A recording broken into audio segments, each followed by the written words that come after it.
지금 부자들은 이렇게 투자하고 있다고 하는데요. 바로 이런 방법을 통해 안녕하세요. 메신저 조용화입니다. 지금 부자들은 어떤 자산을 더 선호하고 집중해서 투자하는지 우리가 관심을 가져볼 필요가 또 있는데요. 그렇다고 실제로 부자와 만나가지고 어떻게 부자 된 거냐 이렇게 물어볼 시간이 없잖아요. 좀 더 그 방법이 확실하겠지만 서로 만날 기회가 흔치 않다 보니까 오늘은 여러분들께 2025년 이 부자 보고서를 좀 보고 여러분들과 좀 같이 공부해 보려고 하는데요. 부자들이 지금 어떤 투자를 하며 어떤 흐름으로 또 움직이는지 우리가 알고 있으면 우리들도 이제 부자들의 좀 움직임을 따라서 좀 더 현명한 투자를 하고 안정적인 방법으로 좀 갈 수 있겠죠. 과거와 또 다르게 이 부자들의 투자 방법이 많이 변화하고 있는 것 같습니다. 제가 부자 보고서를 보긴 봤는데 페이지가 좀 많더라고요. 그래서 이거를 다 설명드리긴 어렵고 그 부분에서 좀 필요한 것들만 좀 제가 요약해서 여러분들한테 좀 전해드리려고 하고요. 요즘 부자들은 일단 하나의 자산에만 투자는 하진 않습니다. 보통 분산 투자를 통해서 진행을 하는 방식이 굉장히 많더라고요. 그리고 여러 가지 리스크적인 요소를 분산시켜놔서 이 포트폴리오를 이렇게 리밸런싱 하면 이런 전략을 좀 많이 쓰고 있고요. 부자 보고서에서 눈에 많이 띄었던 것이 예전에는 이제 달러나 부동산 이 정도 좀 안전하게 했던 거라면 지금은 금, 은, 비트코인 이런 자산들까지 좀 핵심 자산으로 좀 포함이 돼 있습니다. 실제로 제가 이 부자 보고서 안에서도 좀 놀랬던 거는 매년 이 비트코인이 투자하는 퍼센티지가 이제 매년 급증을 하고 있어요. 그 부분도 되게 굉장히 흥미로웠던 것 같고요. 부자들이 왜 그런 자산을 좀 넓혀가고 있는지 우리는 또 궁금하잖아요. 오늘은 2025년 이 부자 보고서를 바탕으로 이 부자들의 어떤 투자 전략과 그들이 자산을 축적하는 이런 방법들 여러분들과 좀 공부해보면 좋을 것 같고요. 우리 애독자님들의 경제적 자유를 위한 이런 중요한 인사이트를 또 얻을 수 있는 시간이 될 것 같습니다. 부자들이 어떻게 재테크를 하고 있는지 또 궁금한 분들은 오늘 메신저 조용화 영상 꼭 끝까지 시청하시면 많은 도움이 될 것 같습니다. 그럼 준비한 화면 보면서 같이 이야기 한번 해보도록 하겠습니다. 첫 번째 메시지, 부자들의 자산 현황입니다. 먼저 2024년 한국 부자들의 현황을 좀 살펴보면은 부자 수는 1% 정도 증가해서 그쳤는데 이 부자의 자산 규모가 2.9%로 이제 크게 좀 상승을 했습니다. 이게 무슨 뜻이냐? 부자는 더 부자가 되고 있다는 것인데요. 그렇다면 왜 부자들은 자산을 계속해서 증가하고 있는 걸까요? 너무 궁금하잖아요. 저희도 똑같이 같은 시간을 보내고 있는데 그 사람들만 자산이 늘어나는 건 좀 억울하잖아요, 여러분들. 그래서 우리도 같이 이렇게 공부를 하는 거고요. 그 이유를 보면은 부자들이 이 자산을 어떻게 운영하는지 그 투자 전략에 따라 좀 틀리다고 합니다. 서울과 이 경기 지역에 좀 집중된 부자들의 현황을 보면은 한 70.5%의 부자들이 이 수도권에 거주를 하고 있어요. 특히 이제 여러분들도 잘 아시는 서울의 이제 서초구, 강남구, 용산구, 거기에 종로구까지 좀 포함이 돼 있더라고요. 부자들이 이 서울에 집중돼 있는 이유는 바로 경제와 이 금융의 중심지이기 때문입니다. 그래서 부동산의 자산의 집중도도 굉장히 높은 편이고요.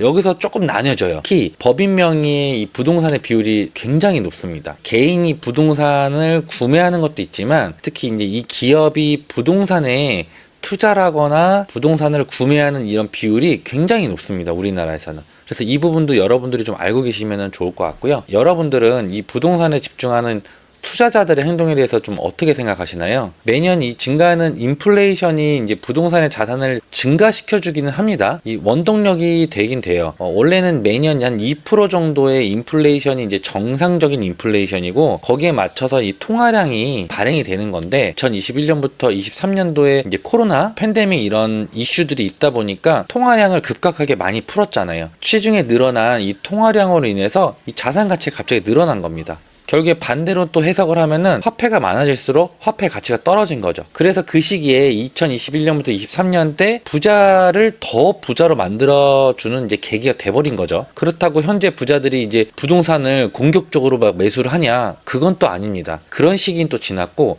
오히려 지금은 부동산에 대한 비중이 굉장히 줄어들고 있는 추세입니다. 줄어들었다 해서 막 다 팔고 있냐? 그런 건 아니에요, 여러분들. 작년에 비해서 이제 줄어들고 있다. 이렇게 보시면 좋을 것 같고요. 오히려 이제 다른 자산의 비율이 올라간 부분이 좀 있어요. 그 부분을 좀 뒤에서 같이 공부하면서 이야기해 보도록 하겠습니다. 두 번째 메시지는 부자들의 이 자산 구성입니다. 부자들은 이 자산 구성을 어떻게 할까요? 굉장히 궁금하죠, 여러분들? 부자 보고서를 통해 우리가 좀 간접적으로 알아볼 수 있는 시간이 될 것 같은데요. 2024년 기준으로 이제 부동산 자산이 여전히 55% 이상을 차지하고 있습니다. 이전에 제가 말씀드렸듯이 이 부동산 자산에서 법인, 기업에서 구매한 부동산의 비율이 굉장히 높아요. 개인도 물론 높긴 하지만 법인이 압도적으로 높습니다.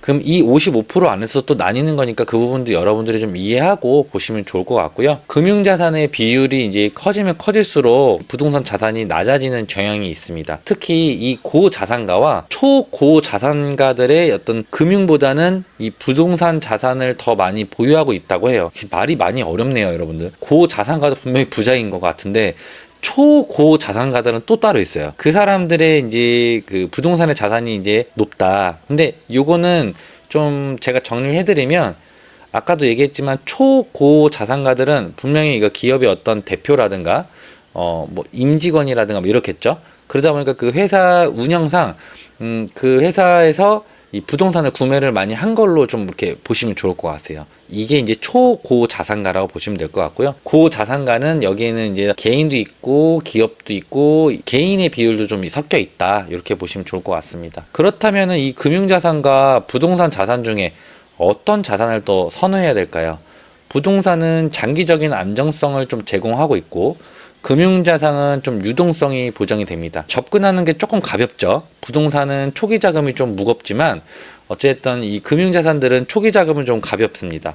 접근이 쉽고 계속 투자를 할 수 있고 매도 매수가 굉장히 빠르죠. 여러분은 이 두 자산 중에 어떤 자산에 더 집중하고 싶으신가요? 저도 여러분들하고 공부하면서 이렇게 영상으로 전해드리지만 분명히 저보다 또 어떤 경험치가 굉장히 높으신 애독자님들도 있으실 것 같아요. 그래서 그런 애독자님들이 있으시면은 좀 편하게 댓글로 좀 의견을 남겨주시면은 이제 막 투자를 또 시작하시려는 분들이나 투자를 많이 고민하시는 분들은 좀 많은 도움이 될 것 같습니다. 세 번째 메시지는 부자들의 이 투자 전략입니다. 그럼 부자들은 어떤 투자를 전략적으로 또 하고 있는지 같이 또 이야기해 봐야겠죠. 부자들은 대부분 위험을 관리하는 이 투자 성향이 굉장히 강합니다. 간단히 말씀드리면 그냥 리스크 관리입니다. 손실 보는 투자는 애초에 잘 안 한다는 얘기예요. 손해 안 보고 하는 투자가 있어요? 뭐 이렇게 이제 또 궁금해 하시는 분들도 있는데요. 방법은 있습니다. 제가 일단은 이어서 말씀드리면 대한민국 이 투자 문화 특성상 80% 이상이 이제 위험 중립형이 있고 안정형 투자를 선호하는 게 있어요. 근데 이제 이렇게 반반 정도 보시면 되는데 그 안에서도 비율의 80%에 가까운 비율이 좀 위험 중립형인 경우가 좀 높긴 합니다. 그 위험 중립형 투자 성향이 강하신 분들은 좀 리스크 관리가 철저하다고 보시면 돼요. 그리고 이제 부자 보고서를 보면은 공격적인 투자도 부자들 사이에서 점차 좀 증가하는 추세입니다. 공격적인 투자를 하는 사람들은 빠르게 확장하려고 하는데요.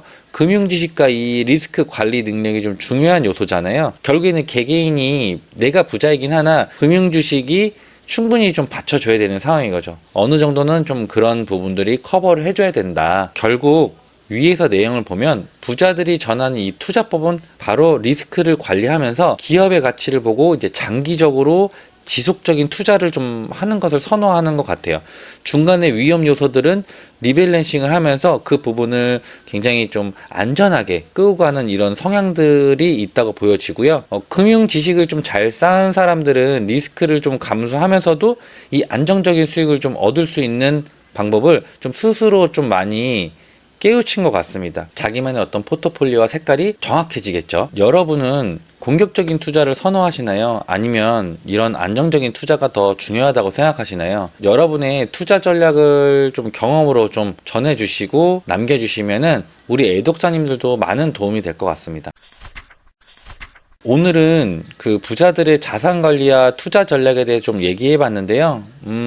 부자들은 부동산과 이 금융자산을 좀 균형 있게 관리하면서 리스크를 관리하는 능력을 좀 가지고 있는 것 같고요. 자산을 확정하고 있는 모습도 보여주고 있어요. 제가 봤을 때는 좀 욕심인 것처럼 보이긴 했거든요. 이렇게 욕심으로 좀 이어지는 거 아닌가 이렇게 생각을 했지만 일단은 급하진 않습니다. 그 보고서 내용을 봤을 때는 부자들이 막 급하게 빨리 이걸 투자해야지 저걸 투자해야지 이러진 않습니다. 충분히 검토를 한 다음에 그 검토가 끝난 이제 자산들은 지속적으로 꾸준하게 이제 매수를 하는 방법들이 나와 있고요.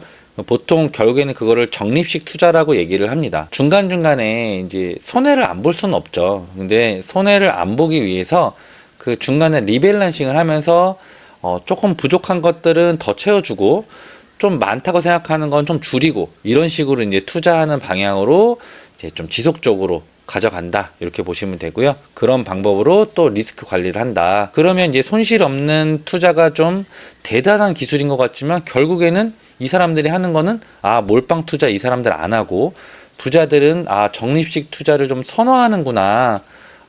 자기의 손실과 피해를 최소화하려는구나. 이런 전략이 기본적으로 좀 세팅이 되어 있구나. 우리가 좀 이렇게 알 수 있겠죠.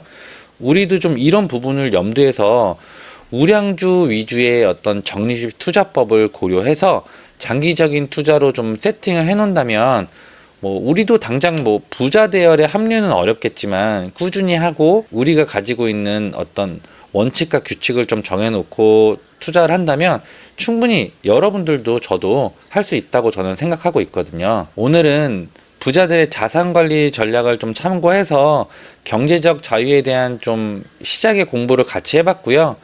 메신저 조용화 애독자님들도 투자 경험을 댓글로 좀 통해서 소통을 같이 해주시면 너무 감사할 것 같습니다. 그래야지 또 우리끼리라도 슬기로운 좀 공부를 할 수 있지 않을까요? 그럼 오늘 영상은 여기까지 하고요. 항상 우리 모두에게 좀 선한 에너지와 우리 삶에 좀 도움이 되는 내용을 좀 신속하게 전해드릴 거니까요. 메신저 조용화 영상 놓치지 마시고 시청하시면 분명 많은 도움이 되실 것 같습니다. 지금까지 시청해주셔서 진심으로 고맙습니다. 오늘 하루도 행복한 하루 되세요. 그럼 우리 또 만나요.